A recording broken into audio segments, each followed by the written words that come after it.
LAMDAM ASIDA TANGDU LEITABA HANJILLAKNABA POLICE DEPARTMENT NA PAIKHATLAKPA THABAK THOURAM PUMNAMAK MEEYAMGI COOPERATION YAODANA MAI PAKLOI ING CHIKPA AMASUNG CHAOKHATPA MANIPUR AMA OIHANBADA MEEYAMGISU ACHOUBA THOUDANG LEI HAINA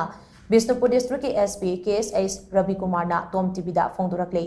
चामगा कुंट्रा हमदोय सुबा Manipur police rising day गा मरी लैनना Bishnupur district police ना सिंधुना पांगथोखिबा run for peace हाइना मिंगथोनबा लमसांग लमजेलमा लमथाबगा मरी लैनना वाफम असी फोंगदोकलदुना महांगना मखा ताना high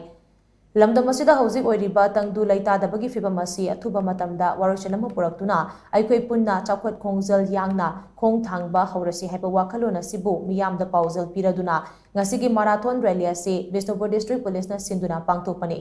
हौजिक LAMDAM ASIDA थोकलिबा इरांग असिना मरम ओइरगा चैथेंग फंगहलबा डिस्ट्रिक्ट सिंगी मनुंगदा बिष्णुपुर डिस्ट्रिक्ट असिसु अमनि ममांगदा थोकनिंगदबा थौदो कया अमा थोकिबा लैख्रे अदुबु लॉ एंड ऑर्डर काइहंदना थमनबा होनबदा पुलिस डिपार्टमेंट ना मियामगी मतेंग याउदना माइपाकपा ngamloi ngasidi tapna tapna LAMDAM ASIDA tangdu leitaba hanjinba haurakle pumnamak asi miyamgi support yaudana police department khaktana ngamba thabak nate lamsang lamjel asida district asigi miyam CSO mairapaibi imasingna saru yakiba simak miyamna police department asi support tawi haibadu mayek sengna takle matung tarakbadasu miyamna police department ki mateng pangbiduna LAMDAM ASIDA tangdu leitaba hanjillakna bokhonabada chapchaba thodang lominasi haina mahangna phongdoki अखोइना district असिदा शांति लाक्ससनु raising डेगा मरी लैनना अनौबा step अमा लाक्सरसनु अनौबा मोमेंट अमा लाक्सरसनु हाइना अखोइना रन फॉर पीस हाइना अखोइगी इवेंट अमा सिंजबनी सिगी इवेंट सिदा अखोइना अखोइगी बिष्णुपुर डिस्ट्रिक्ट से लैरिबा CSOs अदै क्लब की यूथ सिंग अतै अतै अखोइगी सिक्योरिटी एजेंसी की CRPF BSF अदगी लैरिबा अतै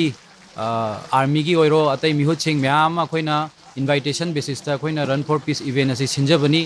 aduna khoina sinjariba run for peace event si Manipur police raising day numit se sinbagi message ama khoina pass on tawning badi khoi myam pullaga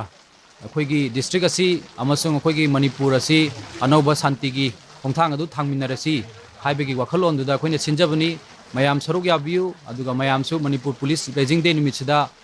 khoigi state asibu law and order gi oina ngak selaga leiriba Manipur police sibu mayam na khoida best wishes pibiu haina mayam gi mafam da request tawjuri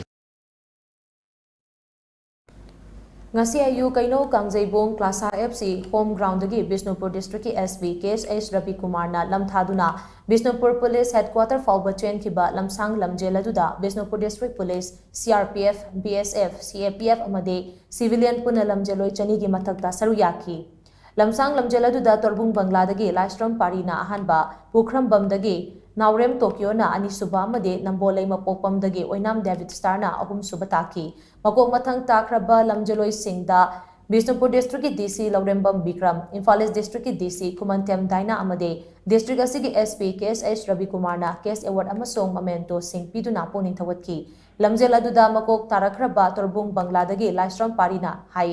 matam sangna charangnaba phibam amada leiraklaba LAMDAM ASIDA athuba matamda mahusagi phibamda hanjil hannabagi pandamda pangtokpa lamsang lamjel asi yamna maruiba lamjel amani Bishnupur district police na irang asibu lakshinaba honariba asida aikoi su mateng pangsinduna LAMDAM ASIDA tangdu leitaba purangnaba honaminasi asigumba yamna maruiba thauram ama Manipur police rising day ga mari leinana silakpa asigidama Bishnupur district police puthagali haiki panbe yabadi lastram pari torbung bangladagini irang asina maram oiraga mahaki mayum makai pumnamak kuki kulai paibasingna maina tumna thadok pikhibadagi mahak hauze sandongda hangba relief camp da changjafam loduna leiribani kasigi thauram aduda Bishnupur DC Laurembam Bikram Imphal East DC Daina Kumantem second IRB gi CO Hobson Sapam Central Amadi district police ke makok thongba officer kayana thauram aduda saruyaki sandong le camp da leje asigi marathon leje thawsai degi ai imanaba makhakna haibrakpadagi pressure tawraga yauja bane Manipur police ki rising day ki mail lainana anti ki paujan puwa lamjana ki mail lainana sante da ing chikna shanti proper sanu